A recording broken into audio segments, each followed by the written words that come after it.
Welcome to episode 3 of the Burn It Nutrition podcast. I'm your host, Joseph Navarro. On today's show, we will learn about insulin resistance, a key weight loss factor millions of people have and don't even know it. We'll also dive into the big question of calories and how much they matter when weight loss is your goal. But first, let's hear the news and announcements. If you want to know exactly what you need to do to achieve a body transformation and get the body you've always wanted in a healthy, effective, and sustainable plan, then download your copy of 5th Stage Keto. This will walk you through the stages to break past those weight loss plateaus and see the biggest changes in body composition. You can choose from 2 different workout plans that better fit your goals. If you want to see the biggest changes in your physique, then get the reverse pyramid training of 5th Stage Keto. This is the method I currently use and has the layout to see profound and rapid changes. Now, if you want to reduce the risk of injury but still get many of the benefits of weight training, then get the time under tension version of 5th Stage Keto. Both will give you everything you need to know to make a smooth transition into a fat-burning machine. Plus, you will learn how to effectively implement intermittent fasting with the personal strategies I used in my own transformation. Just go to burnitnutrition.com and use coupon code BURNIT to get a $5 discount at checkout. Again, that is burnitnutrition.com to start your transformation. I'm so pleased to have you with us today. Now, let's start the show.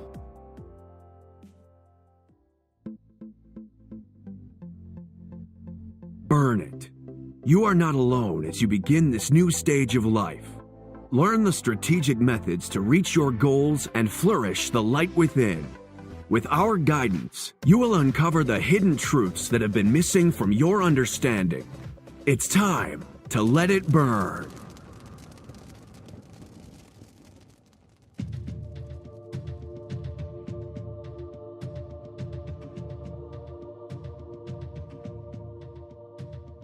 In the last episode, we learned about my N=1 experiment and the journey through my own body transformation, where I weighed in at around 280 pounds and had a 40% body fat. I had hit rock bottom and reached a point that triggered a change in my life. I began putting great effort into my diet, making sure to hit my hours of cardio and double-checking my calories were counted right. I did this for 3 months, motivated to see progress, but to my frustration, I wasn't getting any closer to my goals. I didn't get what I was doing wrong. As I researched, I learned that my body had insulin resistance, and this was something I needed to address. If you're seeing little progress with your current methods, then listen up. Maybe this is something you also need to consider. Let's now dive into the key factor to weight loss millions around the world have and don't even know it.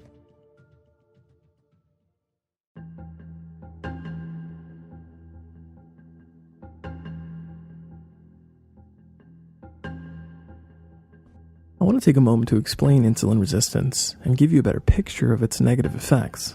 But before we do this, we first need to understand what the hormone insulin actually does. Anytime you eat a meal that contains carbohydrates, it will cause the level of circulating sugar in the blood to rise. This will make the pancreas release the hormone insulin, with the job of reducing the amount of circulating blood sugar. This is very important since high amounts of blood sugar can be toxic to the body. Insulin is also given the task of shuttling nutrients into different cells throughout the body. It's one of our key hormones, and a good metabolism needs it to be working properly. But problems begin to be seen when we are constantly eating heavy carb meals on a daily basis. A typical day for someone with this problematic style of eating would start with a breakfast consisting of orange juice, a banana, and cereal. For lunch, they would have a peanut butter and jelly sandwich, chips, and a soda. And for dinner, they would end the day with a bowl of pasta with a side of bread rolls and some wine. This can be a typical day of eating for people all over the country. And when you break it down, the majority of these foods are high in carbohydrates. After each meal is consumed, the process of digestion will begin. with the end result of the body turning the majority of these meals into a form of sugar. This will cause large amounts of the hormone insulin to be released after each meal, leading to constantly having elevated insulin, a term called hyperinsulinemia. One of the main problems seen with insulin resistance is that it reduces the ability of the cell receptors in our body to use insulin properly. This happens because over the years, the body has become overloaded with insulin and it's getting numb to its effects. The body begins to build a tolerance to insulin, just like an alcoholic will build tolerance to alcohol. When this occurs, the pancreas must then pump out even higher levels of insulin just to be able to drop the sugar in the blood. This person's daily overconsumption of carbs has now caused their body to develop insulin resistance syndrome, where the same amounts of insulin that once worked are no longer enough. The cell receptors no longer have the proper insulin connection they need to be able to easily receive energy. And it gets worse. Eventually, beta cell dysfunction will occur, meaning the pancreas loses its ability to continue to pump out such high levels of this energy storage hormone, leading to drastically high levels of blood sugar seen in untreated type 2 diabetes. If a person who has already developed insulin resistance continues along the same diet and lifestyle that got them there, then they will most likely develop full-on type 2 diabetes. Studies have shown that this will increase the risk of heart disease, some by up to 93%. At the time someone is diagnosed with type 2 diabetes, they usually can have 10 times more insulin in their bodies than a normal healthy person would. Type 2 diabetes is starting to become a global problem as more and more countries begin to adopt the convenience of the Western diet that provides fast and cheap meals. For decades now, people are willing to sacrifice the quality of their food just to save time and money. And the effects are starting to show. There are serious diseases that are linked to insulin resistance, a few of them being metabolic syndrome, PCOS, Alzheimer's, and even cancer.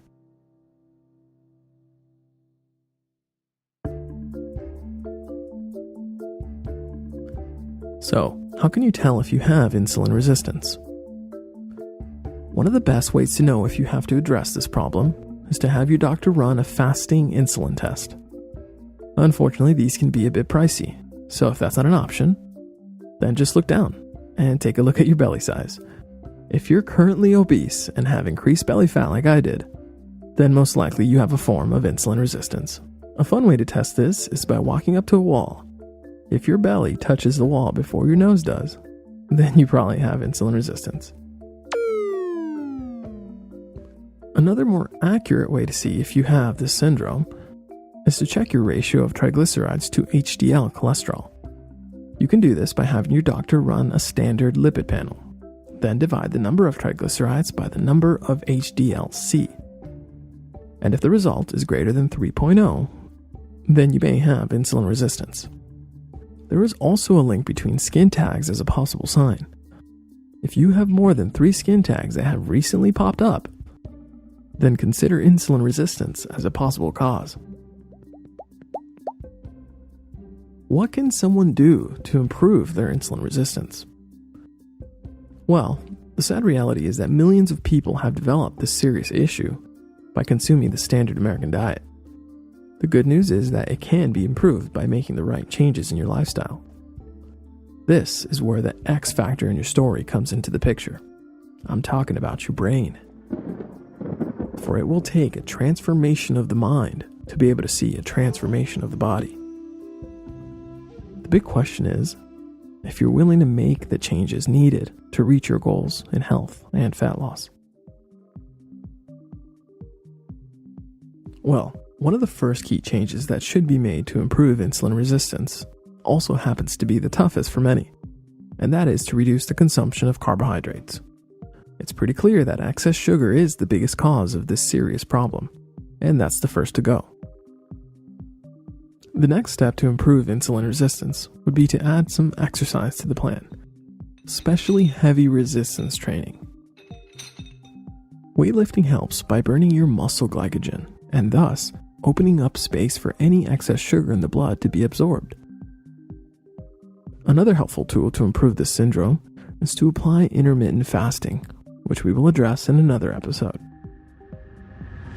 You want to do all you can to reverse your insulin resistance and improve your insulin sensitivity. What is insulin sensitivity? This is when your cell receptors are very responsive and sensitive to the smallest amount of insulin in the bloodstream, which is what we want. This allows your body to rapidly reduce the blood sugar levels with minimal amounts of insulin being released. The reason reducing insulin is so crucial for weight loss is that insulin is the fat energy storage hormone. This is why we want to make sure it's not elevated, and the smart way to manage it is to reduce the carbohydrate consumption. When we eat a diet that is low carb, we drop the levels of insulin low enough to release the hormone glucagon. This hormone signals for your fat reserves to be released and flow out as energy to be burned. This allows the body to actually use your fat reserves as fuel instead of constantly storing them up. Just to give you an idea of why insulin is such a big factor for weight loss, we can look at people with type 1 diabetes. These people are born with a pancreas that unfortunately can't produce insulin. In some of them, a clue to their diagnosis was that they had increased thirst and were unintentionally dropping weight. An untreated type 1 diabetic can eat and eat, but they don't put on much weight. Unfortunately, they don't have the ability to secrete the hormone insulin that is needed for the use and storage of energy.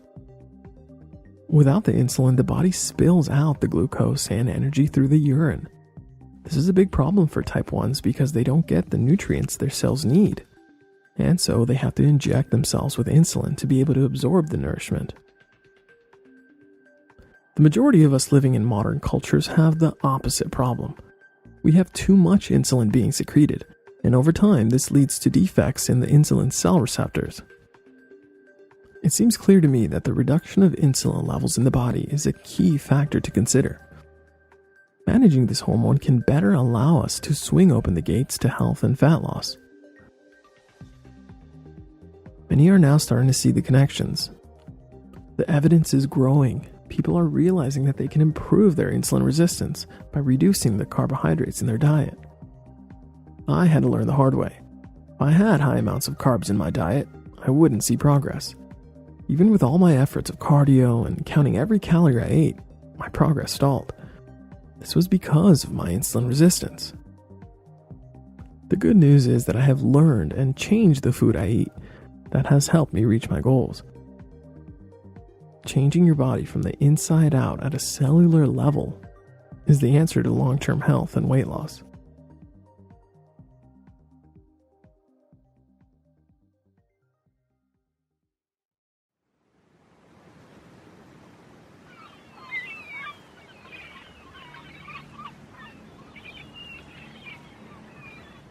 One of the pioneers of the low-carb, high-fat diet was a Canadian explorer, Vilhjalmur Stefansson. He became famous for his expeditions into the harsh and unforgiving lands of the Canadian Arctic. The young Stefansson went into the study of anthropology at Harvard University. Anthropology is the study of the way humans in different cultures lived in past and present societies. Stefansson was fascinated by the ways humans adapted to survive in the most remote parts of the world. He also advocated for the economic possibilities of polar development. In 1908, Stefansson and his fellow explorer, zoologist Rudolf Anderson, set off on their Arctic expedition. Their explorations took them to various destinations in the Canadian archipelago, where they researched areas like the Herschel Islands, Cape Parry, as well as the Victoria Islands. The months-long voyage proved to be highly treacherous. Making their way through the icy waters of the Beaufort Sea was long and arduous. Day after day of frigid cold with a myriad of dangers to avoid along the jagged ice. One of their missions was to find an isolated and almost mystical civilization they knew little about. After months of seeing nothing but barren and uninhabited lands and snow-covered peaks, they finally came upon a dark and unfamiliar figures amongst the snow. As they approached, the dark figures began to take shape. And that's when Stefansson realized that they had come upon the Copper Inuit. These Inuit were so isolated that they had never seen a white man before. Stefansson ended up staying in these cold and harsh living conditions until 1912. He did this to study the culture and the language of the Arctic Inuit. He wrote about the various tools they used to survive the extreme living conditions, from the clothing they made of the animal fur skins to stay warm, to the tools they created out of sharpening raw pieces of copper. He was impressed with their skills of using the land to make weapons and arrows out of simple driftwood, stones, and animal bones.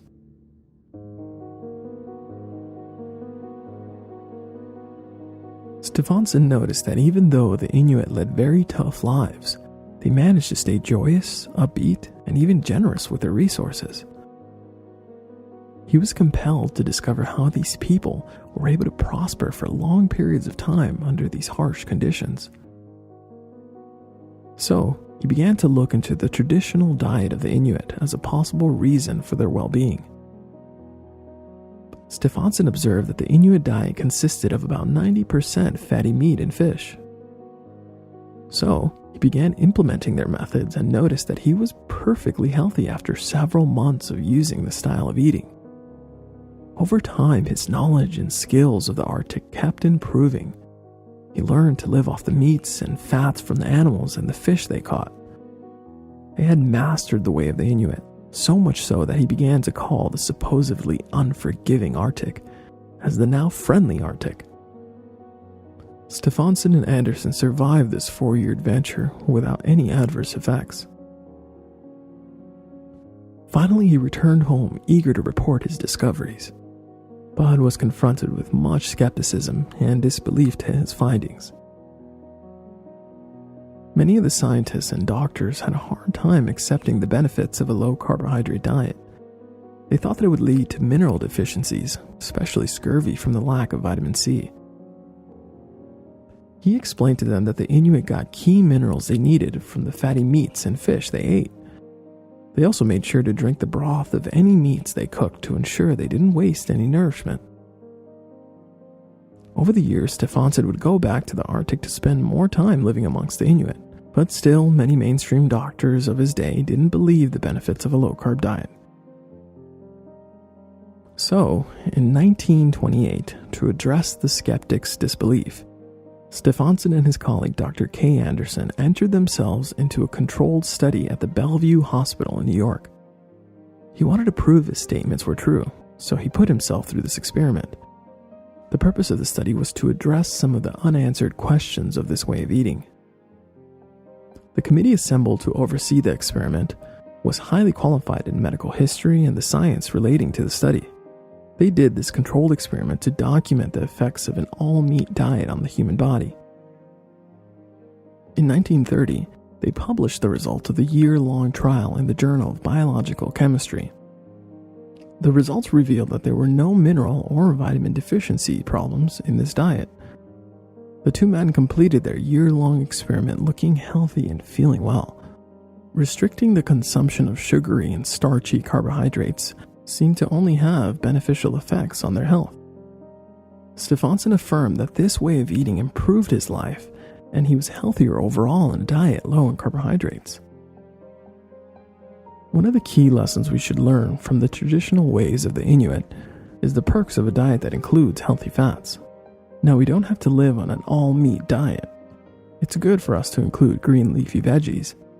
The point of the story was to show that healthy fats and protein are the key to survival, not carbohydrates.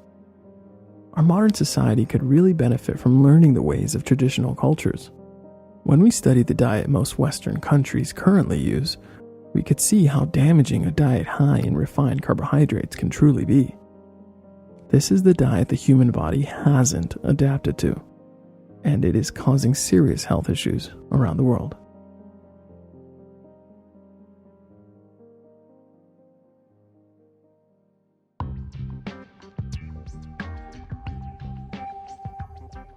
So the big question of, do calories matter for fat loss? And the answer is yes and no. Let me explain. So portion control does matter to a certain degree, but it's not as important as food choice. In order to effectively lose weight, you must change what you eat, and that will control how much you eat. It's not just a matter of lowering your total calories like some starvation diets suggest. I'm sure most of us have tried this only to find out that it rarely works. Eating less and exercising more is not the answer, at least not in the long run.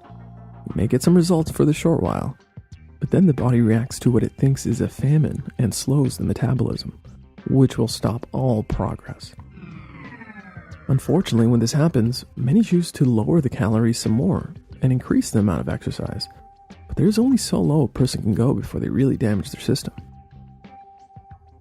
The old ways of thinking in regards to energy balance went something like this.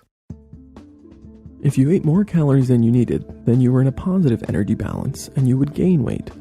But if you had less calories than you needed, then you were in a negative energy balance and you would lose weight. Unfortunately, it's not that easy. And this simple-minded approach to weight loss has its flaws. Here's an example that will help you see one of them. They did a study on rats where they controlled their diet by feeding them the same portions. But on one of the rats, they implanted fecal material from an obese person. Pretty gross, I know. Well, this changed the gut bacteria of the rat to favor fat storage, causing the rat to have increased weight gain while still eating the same portions as the others. This experiment shows us that there is more to weight gain than just calories in and calories out. We must consider that there are other factors to address. Factors like gut bacteria, hormone imbalance, stress, sleep deprivation, as well as insulin resistance. These factors can cause your system adverse effects that can lead to fat accumulation. To be able to maintain progress in a body recomposition, you must be able to sustain good eating habits. In order to do this effectively, you need to reduce foods that spark cravings, making you lose control. To help with this, you should choose foods full of micronutrients and healthy fats as well as some protein. These will feed your muscles and nourish your cells and won't cause drastic blood sugar spikes, helping you stay full and satisfied, and also allowing you to naturally eat less without the hunger pains. But again, portion size should be controlled when weight loss is your goal. And this can be done a lot easier with the right food choices. Now, the wrong food choices would be a whole bunch of refined sugars, since they will cause a spike in your blood sugar that will eventually plummet, bringing on more cravings and a never-ending cycle of testing your willpower, which is a battle few of us win on a consistent basis. Losing this battle of willpower and consuming more food, especially carbs, than you needed, will cause your body to store the excess energy in your fat cells, saving it for later use, for a time when food is scarce. If you look back to our hunter-gatherer ancestors, they would consider this a good thing. Remember, they went through days when food was nowhere to be found. And so their bodies would then feed on their built-up fat reserves. The problem we have is that we never reach a point that our body needs our own fat reserves for energy. We are constantly snacking and have lost touch of our true hunger signals. People eat when they're bored, with no regard to hunger. It's a regular thing to see a box of old, crusty donuts in the office lunchroom. People walk by and snag one just because it's there, never really asking themselves if their body even needs the energy. I once heard it be described as stopping to refuel at every gas station you see without ever needing gas. Here's a tip for next time you think you're getting a little hungry. This will help you next time you're bored or in a situation where you're thinking about snacking. The mind-blowing solution is get yourself some fresh, cold water. Yup, pretty simple, right? The reason this helps is because the signals the brain gets for thirst and hunger are similar, and people commonly mistake the two. So, next time, go get some water instead of heading to the vending machines, since you may not be hungry at all, just thirsty. It is critical to control your insulin levels by consuming foods that allow you to stay in fat-burning mode. And so, finding foods that will lower blood sugar and reduce insulin spikes is essential. It was first thought that looking at the glycemic index would help us find these foods. What is the glycemic index? This is a number given to foods based on how slowly or how quickly these foods cause increases in blood glucose. The index uses a rating scale of 0 to 100, with the highest numbers given to foods that cause a rapid spike in blood sugar. For example, pure table sugar has a glycemic index of 65, bananas are 52, and a baked potato is 85. These are too high when weight loss is your goal. Some better choices are foods like asparagus, broccoli, which both have a GI number of 15. Or even better is a delicious avocado, which doesn't even have a GI number because it's so low on carbs that spike insulin. Now, more recent research is showing that the glycemic load of food is a better marker to consider. The glycemic load looks into both the glycemic index of a food and the amount of carbs in each individual serving. It calculates the load value by multiplying the glycemic index number by the number of grams of carbs, then dividing by 100. It can reveal a more realistic impact on blood sugar. My point here is to emphasize the importance of finding foods that will keep you on track, and the importance of managing the amount and type of carbohydrates for long-term health and weight loss. Consuming foods that won't spike your insulin, as well as watching your portions, is where the magic happens. Now keep in mind that it's never a good idea to just starve yourself for weight loss. This will slow your metabolism as well as impair your ability to repair and regenerate after a workout or injury. It also can affect cognitive function and reduce fertility in men and women. And those are all bad things. So calories and energy balance do matter when fat loss is your goal. But again, they are not as important as the type of calories you consume. The goal is to feed your body the right amount and, most importantly, the right type of food to continue fat loss without damaging your metabolism. I firmly believe that the end goal of portion control should be mindful eating. But this is a skill that needs to be developed, and we do this by keeping a food log. This is especially helpful at the start of your transformation. We can use tools like a keto calculator as a guide in helping us get an idea of what to aim for. To learn the calories your specific body needs to be in a healthy and effective calorie deficit, you can go to burnitnutrition.com/keto-cal.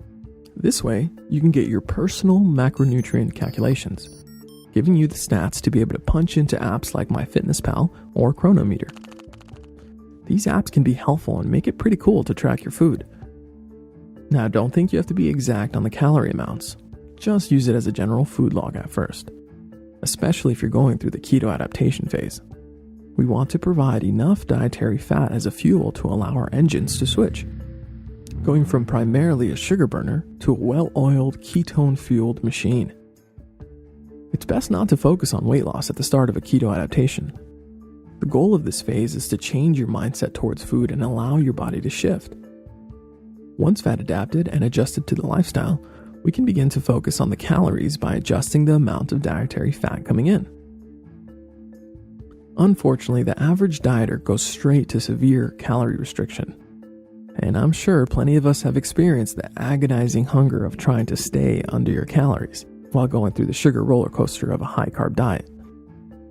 Plus, many people who count calories are usually way off, leading to overeating since they think they have more calories available.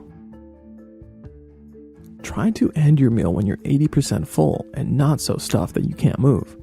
Lots of people think that food comas are a normal part of eating, but that couldn't be further from the truth. Children in Japan are taught to stop eating when they are satisfied, not stuffed, which could be one of the reasons why they have some of the longest living citizens. So the right food choices, along with some consideration to your hunger signals, will allow for smoother progress and make you feel energized throughout the day. I already lost 60 pounds of pure fat using the methods in 5th stage keto, which is why I now use mindful eating approach, making this diet into a lifestyle. I know the low-carb foods I enjoy and I learned to listen to my body's signals. But I didn't start out this way. I had to take the time to learn what portion size looked like. That's why I think tracking your macros is a good idea when first starting a body transformation. Use our keto calculator on the Burn It Nutrition website and learn to limit your carbs, hit your protein goals, and eat healthy fats to satiety. You can also log your food in a simple notepad by writing down how you feel after eating a certain food. Track the food type, general portion size, and how filling it was. Also, write down how it made you feel 1 to 2 hours later. This will help you identify any possible food allergies you may have. Remember, we are all unique snowflakes that respond a bit differently to certain foods. So learn what makes your tummy happy. Plus, you don't have to track for the rest of your life, just for the first month or 2 of your transformation. By then, you should get a better idea of what foods make you feel best.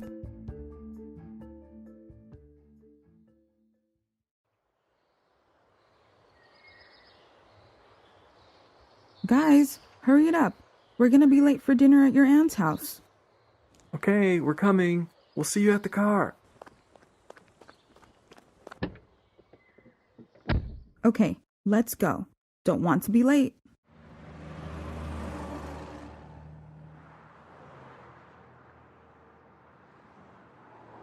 Hey, did you hear?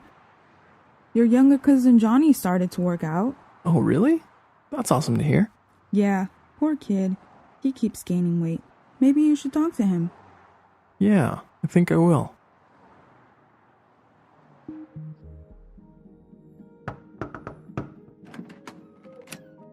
Oh, hey, cuz. Hey, Johnny. You guys made it just in time for dinner. Yeah, don't want your mom having another one of her angry episodes. So I hear you're starting to work out. That's awesome to hear. Yeah, I have. It's about time, right? Well, the big reason I started is that, well, I guess I just don't want to be another fat kid when I start high school again. I hear ya. Remember that your family and I are here for you. You know, some of the toughest moments in life can actually be a trigger that sets a chain reaction of self-improvement. Ah, I see you stocked up on the bodybuilding magazines. Oh, yeah. Before I start high school, I want to be super big and shredded. Those guys are so cool. I'm sure everybody likes them. Buddy, it's going to take some serious dedication to see such drastic changes like these before you start high school next year. So what's your plan to make this happen? Well, I've been doing everything they say on these magazines. You want to see? Sure. Beast Muscle Magazine. Wow, this guy's a tank. He's huge. Pretty ambitious goal for a few months, don't you think? Yeah.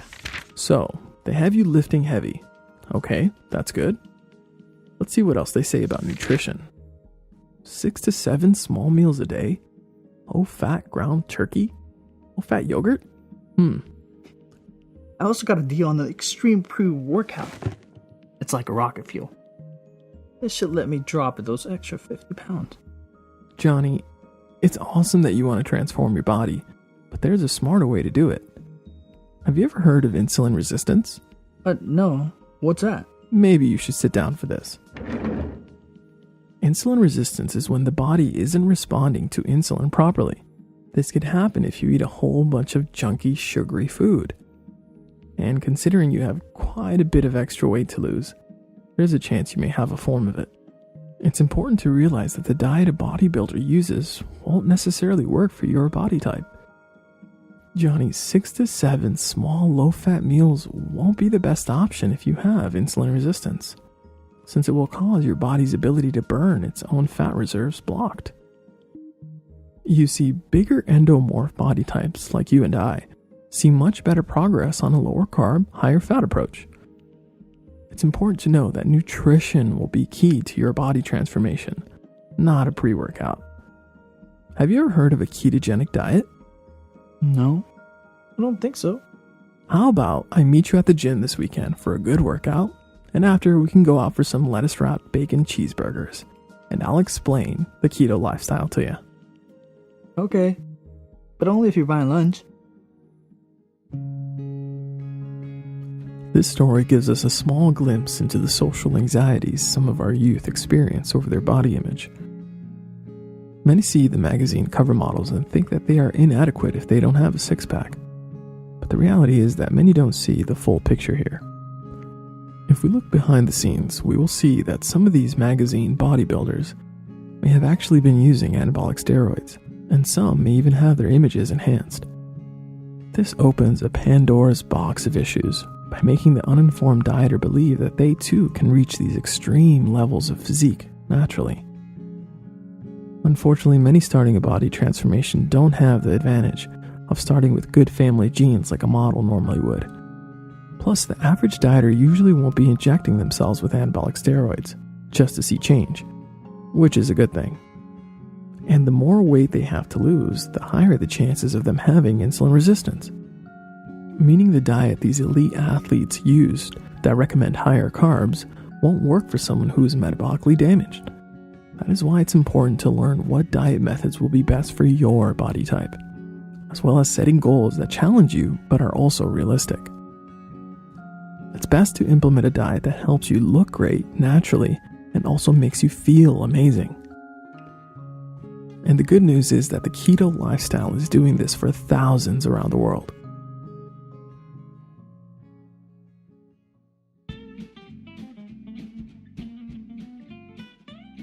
Recipe ideas for today. We have reached the segment of the show where we talk about some yummy options. So what's on the menu today? Pizza is back on the low-carb menu. With the right ingredients, you can skip the bloating and weight gain from normal pizza. Trust me, I love pizza just like any other foodie, and that's why keto pizza with almond flour crust is a lifesaver. And of course, I have posted the full recipe on the Burn It Nutrition website. So, here's what you need to make this yummy pizza. First, get your ingredients for the dough. You will need 1/2 cup almond flour, 1/2 cup coconut flour, 2 cups mozzarella cheese, 1 tablespoon psyllium husk powder, 4 tablespoons cream cheese, 1 large egg, and 1/2 teaspoon of the following seasonings: oregano, dried basil, dried parsley, dried thyme, garlic powder, sea salt, and black pepper. For the toppings, you can use 3 cups mozzarella cheese, 1 cup low-carb tomato sauce, pepperoni slices, as many as you'd like, 5 slices of bacon, and you can also add other veggies if you'd like. So here's what you do. First, preheat the oven to 420 degrees Fahrenheit. Next, add the 2 cups of mozzarella cheese in a microwave-safe bowl and melt for around 1 minute, but make sure not to burn it. Once the cheese is melted and malleable, add the cream cheese, the egg, and then blend. Next, add the almond flour, the coconut flour, the psyllium husk, and the other seasonings and mix them in. Once cooled, use your hands to form into a round ball. Next, spread 2 tablespoons of olive oil onto a large baking pan and place the ball of dough on top. Then, flatten the ball of dough to form a circle shape and place it in the oven. Bake for 10 minutes, then flip it over and place it back in the oven for another 5 minutes. If you like it extra crispy, add another 3 minutes. But before you flip it, make sure to reapply more oil to the pan or the dough so the pizza doesn't stick. As the dough bakes, place a skillet on the stove over medium heat and lightly fry the bacon, just enough to cook it halfway. Once the dough is done, remove it from the oven and spread the tomato sauce on top. Next, layer the cheese and add the rest of the toppings, including the now chopped bacon. Place back in the oven for another 5 minutes or until the cheese is fully melted. Once done, cut into slices and enjoy. This should help with those pizza cravings when they come around.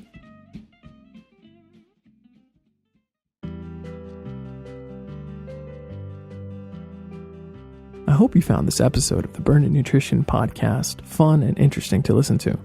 We want to keep bringing health and fitness stories to your ears. I hope you now see the importance of addressing insulin resistance to see improvements in health and weight loss. We should recognize that the diet our modern society is currently eating is raising the cases of cancer and type 2 diabetes. We should remember to look to the past and learn how traditional diets thrived for centuries with diet methods many current doctors think are unhealthy. Also, it's becoming clear that the type of food you eat matters more than the amount of food you eat. The theory of calories in versus calories out is not the simple answer to our obesity problems. Choosing foods low in carbs and higher in healthy fats that will blunt your hunger naturally and avoid sparking cravings will be the best approach if you have a lot of weight to lose. Now, if you want to upgrade your physique and have the life you truly enjoy, then get our body transformation plan called 5th Stage Keto. This is a step-by-step guide that will give you the strategic methods that I use to drop 60 pounds of pure fat in 7 months. Just go to the show notes of this episode and click the link that says Reach 5th Stage Keto. Or just go to theburnitnutrition.com/5th Stage Keto to get your body transformation plan. If you like this episode and want to hear more, then subscribe. And if the Burn It Nutrition podcast has helped you, then why not give back to help keep the lights on? And you can give back at paypal.me/burnit. Again, that is paypal.me/burnit. And help us keep this stream flowing.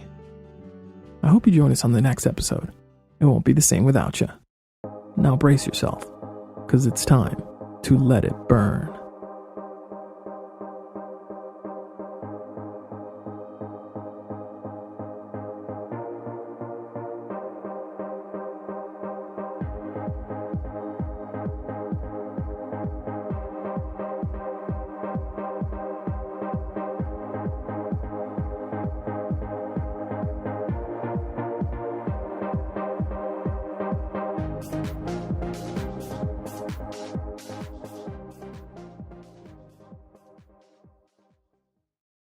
Please note that the Burn It Nutrition podcast is for educational purposes only and is not meant to substitute for the advice of a doctor. Please consult your GP before using any of the techniques or products discussed on this show.